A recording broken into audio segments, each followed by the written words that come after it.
بخت نشر کے حملے کے بعد تابوت سکینہ ایسا غائب ہوا کہ آج تک اس کا سراغ نہیں لگایا جا سکا۔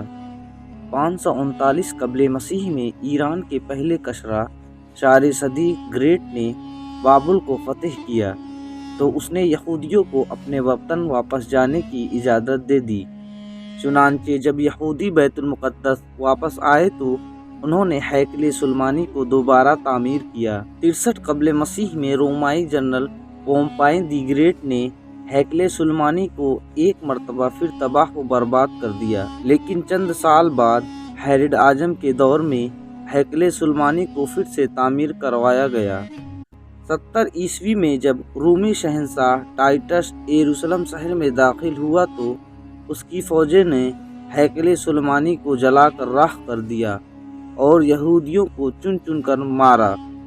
135 عیسوی میں جب یروشلم کے یہودیوں نے رومن سلطنت کے خلاف بغاوت کی تب اس شہر میں ہل چلا کر اسے ویران کر دیا گیا اور یہاں بسنے والے اکثر یہودیوں کو غلاموں کی منڈی میں بیچ دیا گیا۔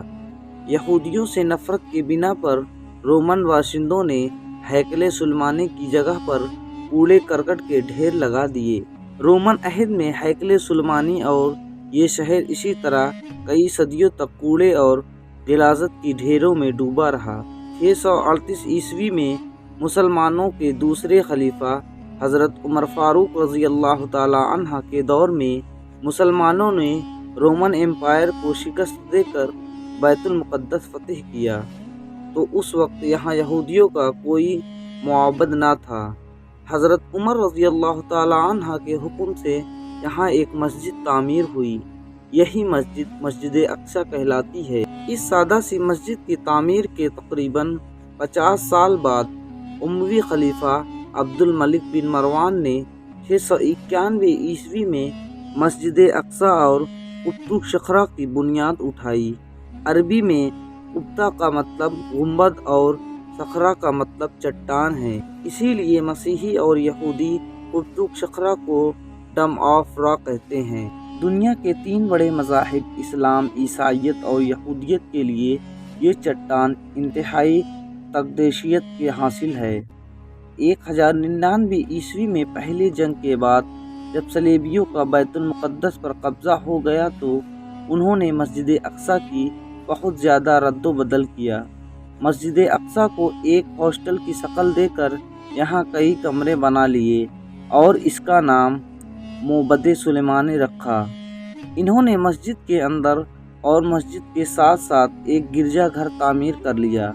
سلطان صلاح الدین ایوبی رحمۃ اللہ علیہ نے قبلہ اول کی آزادی کے لیے تقریباً 16 جنگیں لڑیں اور بالآخر 1187 عیسوی کو سلطان صلاح الدین ایوبی رحمۃ اللہ علیہ نے فتح بیت المقدس کے بعد مسجد اقصی کو صلیبیوں سے پاک کر دیا۔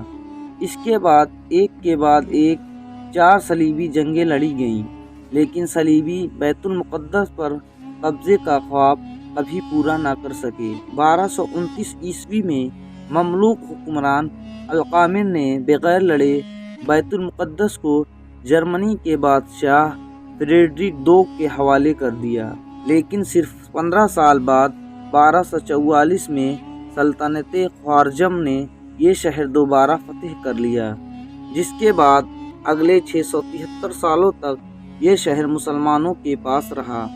1517 عیسوی میں سلطنت عثمانیہ کے طاقتور بادشاہ سلیم اول نے بیت المقدس کو اپنی ریاست کا حصہ بنا لیا۔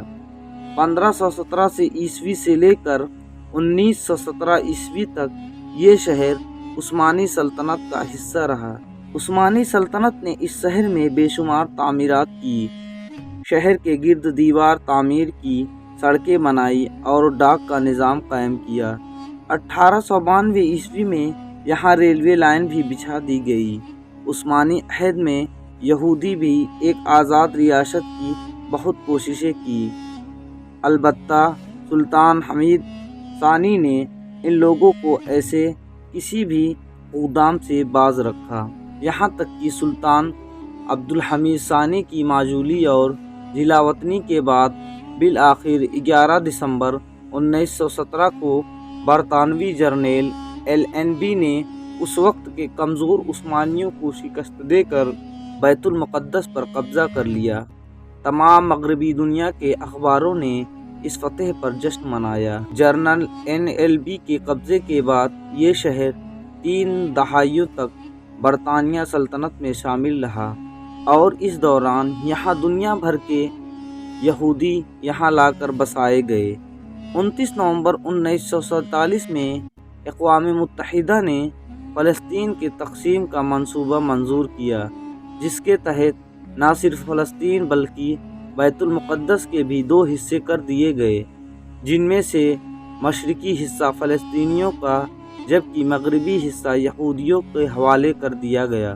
14 مئی 1948 کو مغربی فلسطین کے یہودیوں نے اسرائیل کے قیام کا اعلان کر دیا۔